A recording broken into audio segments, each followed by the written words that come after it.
Welcome to the Golf Improvement Podcast, episode 52.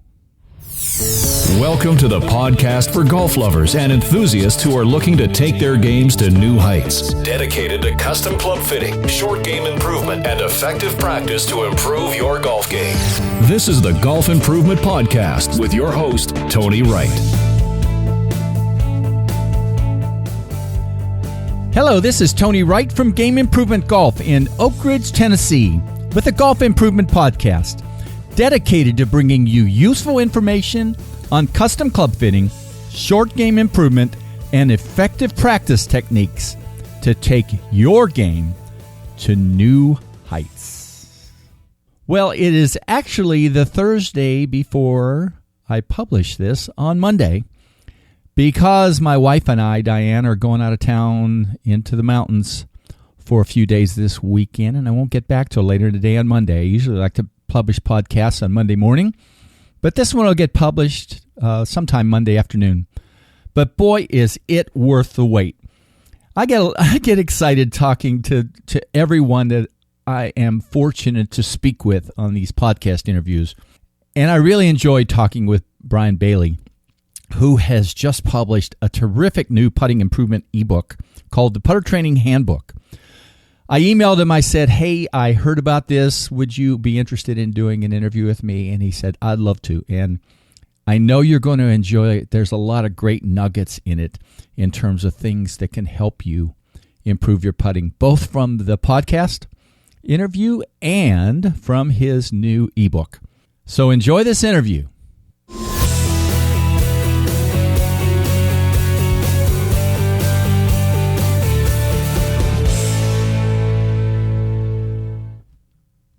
Well, hello, this is Tony Wright with the Golf Improvement Podcast, and it's a real pleasure today to talk with Baille.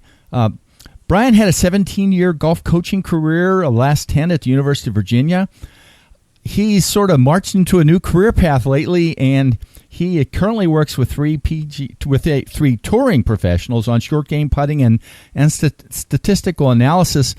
He's also a David Orr Flat Stick Academy certified putting coach, and he's got a lot of other certifications and things that some may come up during our discussion. But most interestingly, about a week or so ago, I found out he published an ebook called the Putter Training Handbook, which I've read, which I like, which I've printed a few pages out to try to make sure I remember. So we'll talk some about that, but I believe mostly we're going to talk about putting and putting improvement and some of his perspectives on that, and also from the standpoint of the ebook that he published. So, Brian, thanks for doing this with me today. Tony, thank you for having me. I'm looking forward to it. Yeah. So, like I always do with folks, if you would sort of start out with your story, from your career at being a college golf coach to now becoming a putting and short game instructor. So over to you. All right. I took a crazy career path change. I went to college and I wanted to coach, but I actually wanted to coach football. Huh. I didn't really discover golf until I was pretty much at college. I went to Virginia Tech, and my first semester I didn't do particularly great academically. My father was an avid golfer. He gave me a set of golf clubs and said, here, kind of fill your time doing this, because I was used to playing other sports and having large chunks of time set out for me. Yeah. So the university at Virginia Tech, they had a $100 buy-in program, and that allowed you as much golf as you could play. So I would go to class. Immediately after class, on my bike, I would have my wedge and a putter, and I would go work out at the golf course. So that's kind of what started me on my path of golf. I started to coach high school in Virginia Beach at Ocean Lakes High School. From that, I secured a job at Virginia Wesleyan College. I was there for about 3.5 years, a Division III school. After Virginia Wesleyan, I went to Lenoir-Rhyne College, coached the men's and women's program there for 4 years. Was fortunate enough to interview and get the job at the University of Virginia as an assistant women's golf coach, and I was here for a decade. Wow. And as we talked, what a great place to be. And you had some good success at UVA in terms of some of your teams. So yeah, at Virginia we were great. Pretty much the 10 years I was here, I came in the third year of the program. We were never outside of the top 20. We finished fourth 2 years in a row at the national championship, and we lost 1 year due to a signature issue on a scorecard. We lost 5 shots, lost a national championship by 4. Oh my gosh. Golf humbles you. Golf humbles you. But I've been very fortunate in my career and my path, and it's really funny. And kind of your segue was, how did I become a putting and short game coach? I'll never forget this. I was in my 4th year at Virginia. We were at Nashville, playing a golf tournament there. We were still a young program. We were ranked 15th in the country at the time, and we got to play with the number 1 and 2 teams in the country. And we were just like, we're going to show them we're here, right? Yeah. So from tee to green, we outplayed them. It wasn't even close. I mean, we looked so good. At the end of the 3-day tournament, we looked at the scoreboard. We lost by 25 shots. Oh, wow. So we were like, wait a minute. We just watched this. What are we missing? And it was putting mainly and some short game work. So that's where I kind of got out of the full swing mode. Kim Llewellyn, who was the head coach and still the head coach here at Virginia, is an awesome swing coach, golf coach. She had the full swing covered, so we were kind of doing the same thing. So at that point, I said, "All right, I'm going to go solve this putting thing. It's got to be easy, right?" So I went and got a Sam Putt Lab. Said it's technique. I'll solve this thing in a year. Well, now it's 7.5 years later, 8 years, and still trying to figure this thing out. So that was kind of how I kind of pivoted into the short game version of my coaching career. And but of course it wasn't just technique. So then I met David Adele. I fitted for him for a year and a half. A great putting system.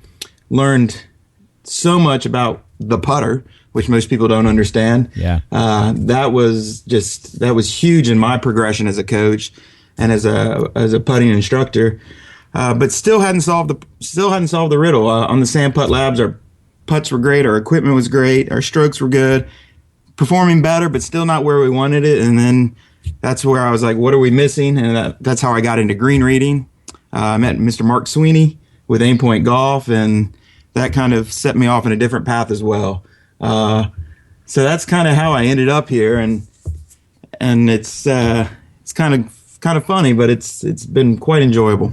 And I can sort of sense you still don't feel like you're there, which is where people need to be, I think, when they're always trying to get better, right? Because don't know everything about it still. Oh, no, not even close. And that's why I go out and I try to find the best information and the best people. I've been fortunate to know David Orr. If anyone ever has a chance to sit down with David, talk with David, take a lesson with David, I mean, it's absolutely phenomenal. And when I was really getting into the wedges and short game, I had a good fortune to be able to spend 4 days with James Siekman one summer and just kind of watch him teach and do what he does. And, I've been very blessed. I got to know Brett McCabe. I believe you've used him on a podcast in the past. Brett's a phenomenal performance coach. And he taught me probably the most important 2 words in golf, good enough. And that really goes for putting. I listened. It's funny you say that too. I listened to. Sorry to interrupt a little bit. Listen to one of your, short talk podcasts, and that's one of your premises, which is good enough, I think, right?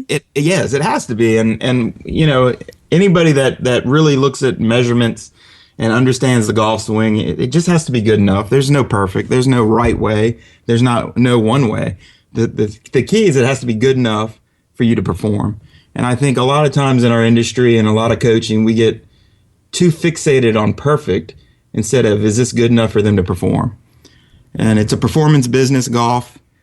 So if you can get them to the point where they're good enough to perform, your job as a coach is a big check. Yeah, that's great.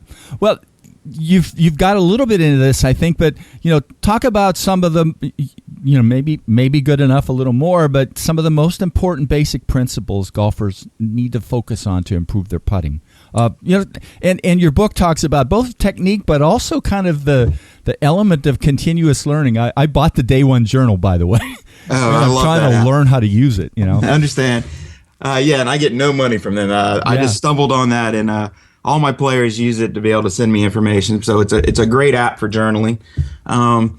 So kind of an idea of what you need to do to improve his putting is understand what you're doing and why you're doing it. I think a lot of times, a lot of practice, especially on the putting green, people just kind of go through motions. And I'm going to hit a couple putts here, a couple long putts. I feel good. I'm done. Well, that's kind of, I always kind of use the assumption that what if Tom Brady was getting ready for the Super Bowl and he practices like you do? I'm just going to go out on the field and kind of throw it near the 40. I don't really care where it goes. I'm just going to, no, everything is done with purpose and with intent. I think a lot of times inside of practice, that's never done. So I think to improve, you got to basically understand some basic components, who you are as a putter. Inside my book, there's a putting game called Delusional. This came about because everyone I ever meet, when I would say, all right, we're at 10 feet, I'm giving you 10 putts. How many of you are going to make? And I would hear, I'm going to make 7 out of 10, 8 out of 80% from 10 feet. I'm like, best on tour, you're looking at about 45. So I'm just like, you're going to make 4 more putts than Jordan Spieth. That's awesome. So I think having an understanding of who you are and what you do as a putter is huge. So understanding those percentages, I think, is only a good thing. Understanding what you do and how you do it, I think that's the key. Technical stroke wise is everybody moves it and does things differently. What you need to understand is what you do and how you do it well.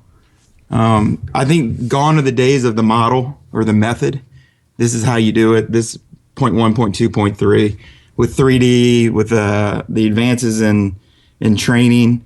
Now you as a golfer should be able to perform how you do it. And as a coach, you need to facilitate how they do it and get them better. As a coach, I can always say I can influence you, but I can't make you do anything. I can help you influence your stroke, but your stroke is your stroke. So I think understanding what you do is huge inside of putting. It is a hard thing to perform at. Putting is difficult. I always kind of laugh with some of my players and say, it's amazing that we actually make putts. There's so many pieces and components and things into actually holding a putt. I'm amazed we make as many putts as we do. Yeah. Go ahead. One of the things in the drills you had in your book was called Fill Her Up. You talked about people being delusional and saying to make 6 putts at 25 feet, you're probably going to have to take about 60. Exactly. Right? And that is a huge eye opener. And that's why I love those drills, the performance drills, is get you to understand. All right, you want to put 6 in a cup, and we call it fill it up because if you put 6 balls in a cup, that basically fills the cup up. So we're saying, all right, make 6 balls, and we give you distances. We give you putts gained numbers. And we say, we want you to be positive on putts gained. So at this distance, you have this many putts. Exactly. So at 25 feet, you have 60 putts to make 6. And people go, what? I'm like, that's what it is. Other than Jordan Spieth, that's what it is. Jordan is a phenomenal distance putter. And the one thing, it was really funny, I was doing some stat work for a friend, and I just kind of peered at Jordan's stats from last year. And I believe pretty much from about 15 feet to 25 feet, he was in the 20% make range, which is freakishly good. I mean, so at 25 feet, he's basically making almost twice as many putts as everybody else in the field. And now you know why he had one of the good reasons why he had such a great season. That is just, you just don't see those numbers. Again, at 25 feet, you're looking at about 3 to 5% make, roughly. So, I mean, I think Bubba Watson was like at 3% when we kind of compared a couple players. Gee. So Bubba at 25 was 3, and Jordan, I think, was 21. So, again, that shows you where Jordan really separated from a lot of people last year. Yeah. Well, it was a great, for me, it was a great read to read your handbook. I assume it's sort of been an evolution to create it, but, what was the biggest reason you decided to write this? And, what are some of the things that, if someone's considering buying it, why? Okay. The handbook came around. I was sitting around with some friends. We were down down in Campbell University. There's about 8 coaches, and we're sitting around having dinner. And there was a coach that says, I teach a lot of juniors. I just don't have any good practice material, like drills. And the beauty of coaching college golf is you have the same players every day for 17 years. It's practice after practice. So our job is to keep practice fresh and moving. So I have probably a vast library of probably a couple hundred putting drills. For this book, I picked out basically roughly 60 of my favorites, and the ones that players like the most. And really the book came about because they just kind of looked at me and said, I would pay for that. And I'm like, well, I'll just give it to you. And they're like, no, you should create this. Yeah. So I was like, fine, I'm going to put together a book of some drills. But then as I started putting drills together, I was like, well, I got to explain why these drills are doing what they're doing. So that's where the kind of the layout of how to practice, kind of a technical section, a random section, and a performance section. And then I was like, well, now they got to understand when to use more technical, when to not use technical. That's the putting toolbar came about. And the putting toolbar basically says, depending on where you are in season, you should practice like how you're playing. So if you're in season, you should really be practicing like you're playing on the golf course. So less technical thought, more performance-based drills. But if you're in the off season, everything can switch over, and now we can be more technical, hit the one target, hit hundreds of golf balls, or things along that lines. So really the book came about because a couple coaches challenged me to give me a couple of the drills. And so then I had a friend of mine, I read through it, and he goes, well, that 2/3 of all golfers don't take golf lessons. So that's what I've heard. He goes, so what are you going to do for them to help them with putting? So that's where I came up with a DIY section, do it yourself. Kind of talked about, here's the main pieces of your body and how the putter works, things to think about if you want to create your own putting stroke. I think a lot of people are very capable of creating a functional putting stroke on their own. I would encourage them to find a really good putting coach. Would definitely speed the process up, make them better, faster.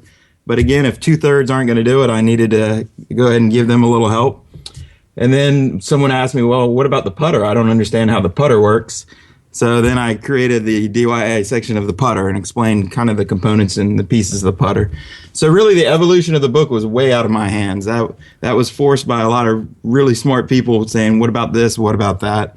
And I just kind of tried my best to put it to words. Yeah. Well, I think you did a good job. So I'm very impressed with it. There in the book, I'll have to tell you right away, there were three things that jumped out.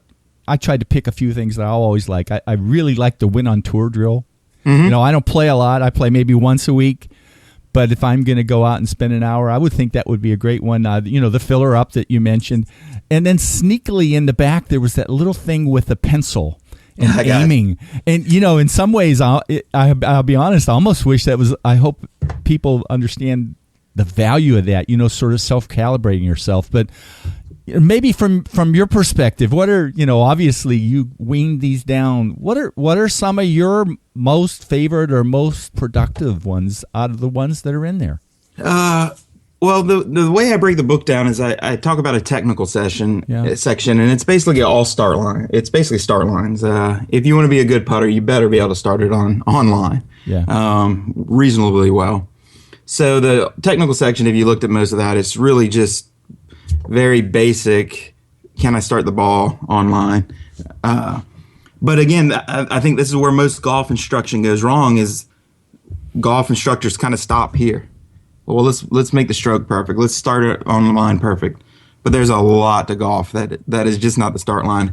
And then that's where I introduce the random. That's getting you to understand the different components. I love dark matter inside of that. It's spreading 10 balls out around a hole, 10 feet in, and just putting and reacting to what's happening. And then one thing I really stress with all my players is performance. There's got to be performance drills. You've got to be able to challenge yourself. You've got to be able to perform. We do, I think, as a whole, we're getting better as a golf industry, but we're actually now, starting to put players in performance-based systems. Old traditional golf was, here's some drills, here's your technique. Now go play. Well, everything I just worked on didn't transfer over to me playing. I've worked on position 1, position 2, face angle, this and that, but I haven't performed or met a bar or things along that lines. So to me, that's huge, and you got to have a performance part. And I always tell players, if you only got 10 minutes, do one technical drill and then immediately go into a performance drill. I think that's huge. Another drill I really like is called in position. Understanding that if you can find a putt with what I call a 1, which is minimal break, opposed to something that sits on something with a 3 or 4, We can talk about aim point later. Understanding break dynamics. So if you can put yourself in the right position for a putt, it's a whole lot easier to make a 10-foot putt that only moves 3 inches opposed to a 10-foot putt that moves 17 to 20 inches. That's where I love Brody. Brody, proximity matters. It does, but not every 10-foot putt's the same. Yeah. So you as a golfer, if you can put yourself in positions to limit break, you're only going to be a little bit better. Probably one of my favorite drills, I would say, is on the performance is your quick 9. And that's just saying, take your last tournament round you've played. How many greens did you hit? Divide that in half because we're only going to play 9. Say I hit 14 greens. So, okay, we're going to say 7, and I averaged 20 feet. So basically, I'm going to give you 7 birdie putts averaging 20 feet. I'll give you a 10-footer, a 30-footer, a 12-footer, a 28-footer, and kind of make sure it kind of averages out to that number of 20 feet. And then how many you missed 2 greens, how close, what was your proximity to the hole? 6 feet. All right, here's a 4-foot putt for save par. Here's an 8-foot putt to save par. Now play 9 holes, keep score, and see how they play. So that's just kind of a quick representation of what you do, who you are as a golfer, and it allows you to compete against you and hopefully continue to get better. But like I said, I think it's just really important to, when you practice, you got to practice with a purpose. Practice for a reason.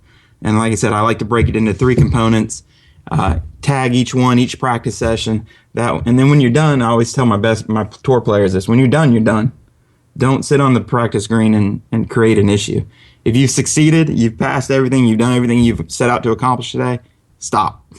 Yeah. It was a good day. Yeah. Well, and you know, one of the neat little niches I think of your book is talking about, you know, you try to help people set up consequences too, but you also have resets.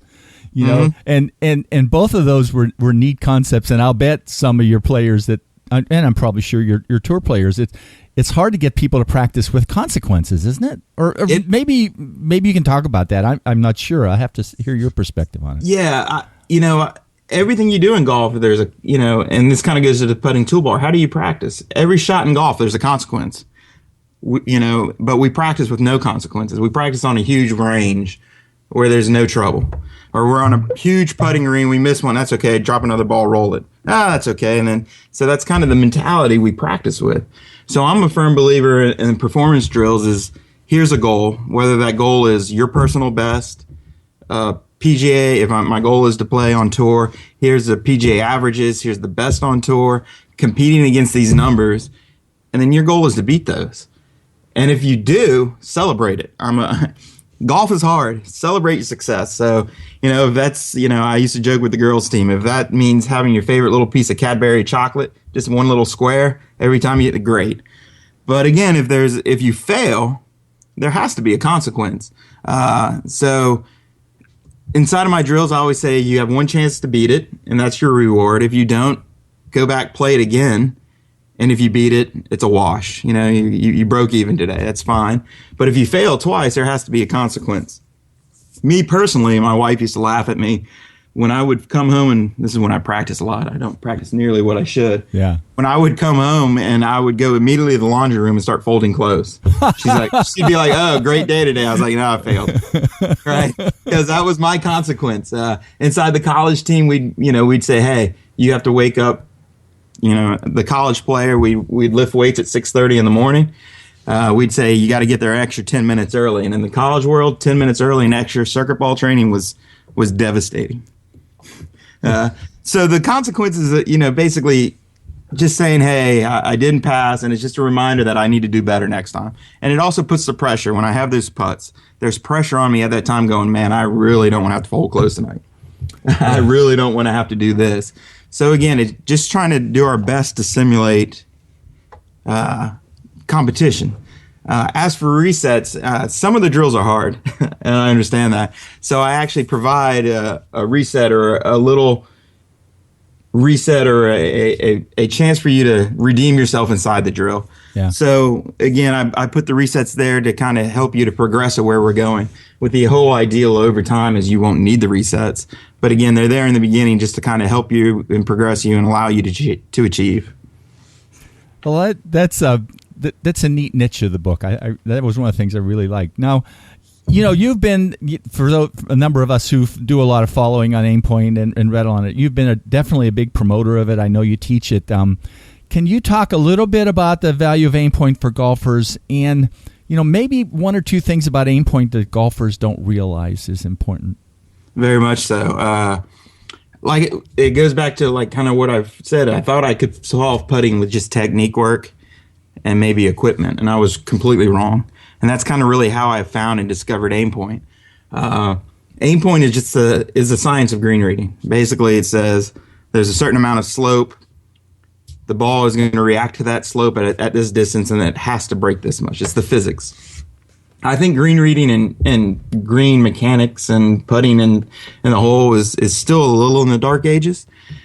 I would say full swing, we've done a great job with TrackMan, 3D, all this. We've really found the science of the golf swing and really have unraveled a lot of the mystery.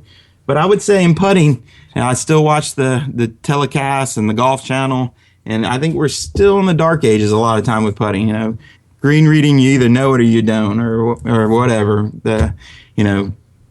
Grain grows to the setting sun, or whatever the myths are. They're still saying a lot of those myths. Oh, yeah. Right. Race Creek pulls the ball, and Indio, and there's thousands and thousands of things that are preached every telecast. So I think putting is still in the dark age. And what Aimpoint kind of did is, for me, it unraveled the mystery. It said, hey, it's science. There's a tilt, there's a distance, there's an angle. The ball has to break like this. I first discovered Aimpoint 7 years ago. I became certified 4 years ago.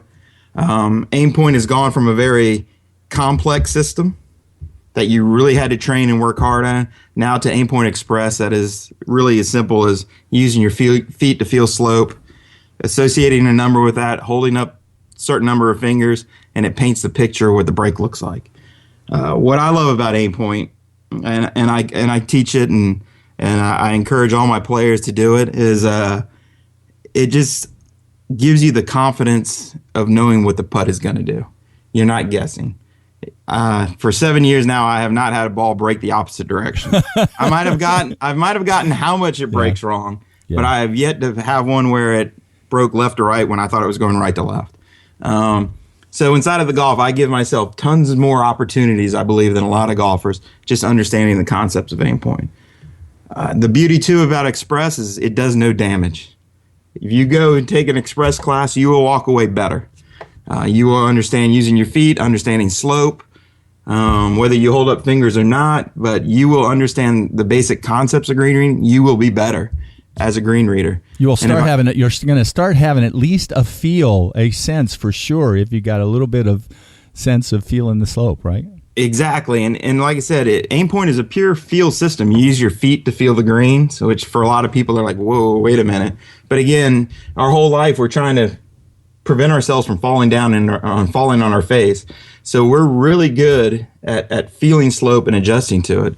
So to me, I always thought that would be the challenge, but I'm amazed in an hour how well people pick up slope, and they start telling me, oh, it's not 2%, it's 1.5. It's not a 1, it's not a 2. So they start finding half percents in no time. And they completely roll with it. I just taught a clinic this weekend, had 3 really high-end amateurs, and I mean, it was fun to watch them. They just really, in the first 20 minutes, man, they were just making putts all over the place. It's just really fun to watch. Yeah, it's a terrific system. I agree. And like I said, any of your listeners, if you haven't taken it, or, I would highly recommend that you find an instructor, get out there and really learn it. And like I said, whether I'm a full believer in it. All my players learn it, whether they use it on tour, that's completely up to them. But again, I think it's huge in the fact that you've got to kind of unravel that mystery of green reading, and Aimpoint has done a great job of that. Yeah. Well, how about a little bit of discussion? Maybe either from your college days or now I know you are working with some touring pros. Some of your most satisfying successes. Oh wow. I kind of wrote in the foreword of the book saying, hey, I learned more from players than they're ever going to learn from me. So Being a collegiate coach I think the neatest thing that I learned was every year we'd have 7 to 10 players on the team, and they all do it different. So when I was doing a lot of full swing work, we'd have a stacker, we'd have a McLeaner, we'd have a Ledbetter, we would have a bunch of different swing methodologies, and we as coaches had to figure out how to get you to play well. And that's really where I learned to say, hey, performance trumps all. What we need to do is get you to perform, and we'll fill in the blanks later. And that's where I think golf as a whole has gone. So I think I learned more from these players than, again, like I always tell them, they'll ever learn from me. Satisfying things, I love to compete. So collegiately, week in, week out, playing tournaments, I mean, there was nothing better for me. I'm a competitor. I want to win. So that's probably the one part now that inside of coaching that I miss. I really miss the competition of the team and going to compete.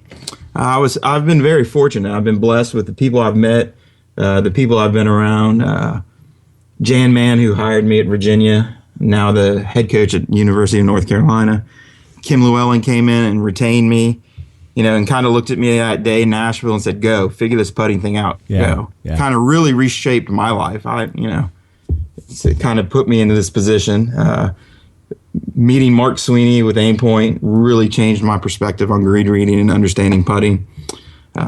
Kim Llewellyn had a good relationship with David Orr, kind of opened the door for me. So the last 5 years of my life, I've had the good fortune of working with David a lot, talking with him, learning from him. I've just been very fortunate. I've been very fortunate to be in the right place at the right time. Yeah. Last year, I had 4 players in the final stage of Q School for the women. I didn't think anything of it. That's kind of the main reason I got out of coaching was I was starting to pick up tour players and a lot of outside business. And with the travel restraints of collegiate coaching with recruiting, I just couldn't do both. So it was time for me to walk away. I'm sitting there, I have 4 players I'm working with down in Daytona. Another coach came up to me and said, a lot of coaches want their whole life to have 4 players in this position, and you're out of coaching for, 2 months, and here you are with 4 players. So I've been very, very, very blessed. There's no doubt about that. Yeah. Well, it says something. But, as I heard you talking about being with the kids, there's probably the other element of it of, it helps their lives, right? I mean, because being able to compete and deal with things and deal with adversity and things, like the Brett McCabe kind of things that we all listen to from him, that's an impact that you had on those kids too.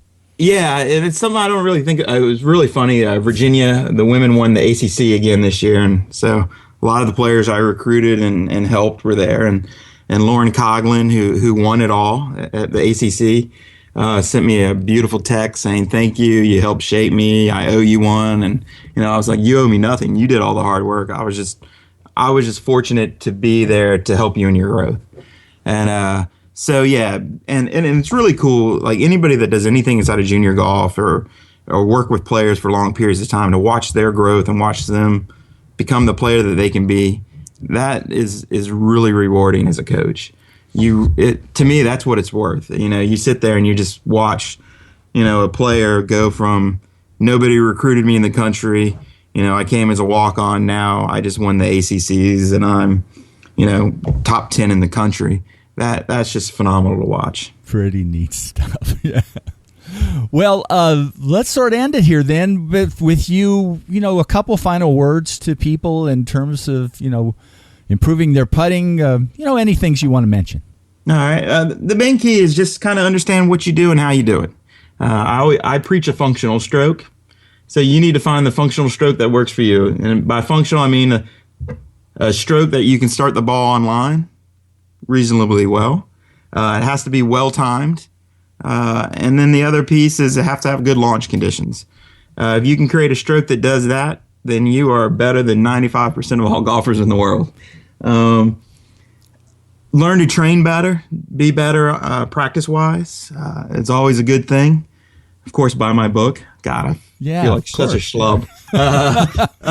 It's all right. It's all right though. It's all right. It's a worthwhile book for people that want to get better. So and really the design of the book was I wanted to make it simple, a simple handbook that you could take with you, and then if you really get into it, the book is actually really has a lot of depth to it, I believe.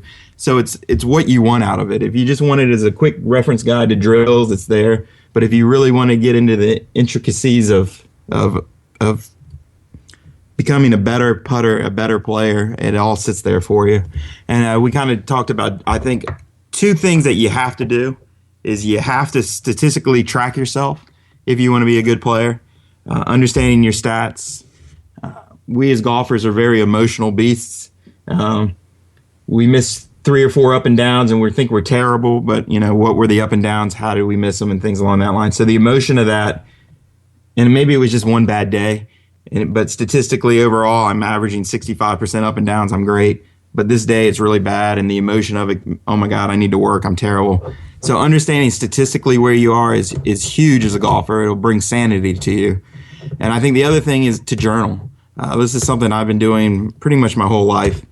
It's important to write things down and understand just to put your thoughts to paper. Or now I actually use an app where I just sit there and I talk into my phone and say what I'm working on, my goals, my dreams. And kind of like when this whole book concept came about, they were talking about, putting drills, and I immediately opened up my smartphone into my app. Yeah. And I said, all right, here's tags, drills. And people are just thumbing through pages and pages of different drills. And that's where I'm like, you need to publish this. What are you doing? Yeah. I'm like, I don't know. This is what I do. This is 17 years of college coaching. So more than anything, understand that putting's hard. Understanding putt percentages and makes is huge. Just it's a very difficult skill set. But it's one, if you understand what you're doing, practice it, you can really become a good golfer, and you can really become a really good putter. There's some people that are blessed, I think, to be good putters, but I think you can work hard and become a great putter. There's no doubt about that. Well, Brian, I get to talk to a lot of fun people, and I really enjoyed this, and I appreciate you taking the time to do it. Maybe we'll find time to do or little different topics sometime and do another one. And if you think of anything like that, let me know. But I'm going to put links in the podcast to where to find you and to the Putter Training Handbook. And I really, really think that people are going to enjoy the discussion we had. So thank you very much today. Well, I appreciate that, Tony. Anytime. www.gameimprovementgolf.com.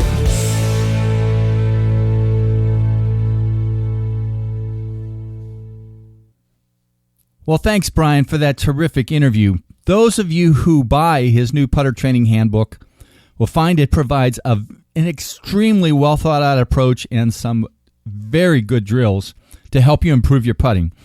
I've included links to purchasing this ebook through Amazon.com. It's also available as an iBook through iTunes. And I've also put the link to Brian's Coach Baille Golf website in the show notes. Well, that's it for today. In 2 weeks, more putting improvement. You'll hear from John Graham, a full-time putting coach who works with PGA, LPGA, and Web.com tour players.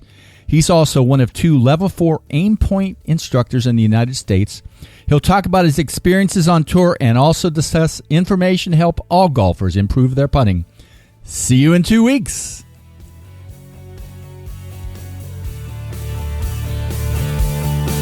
Game Improvement Golf, your source of information and inspiration to become an exceptional golfer now. www.gameimprovementgolf.com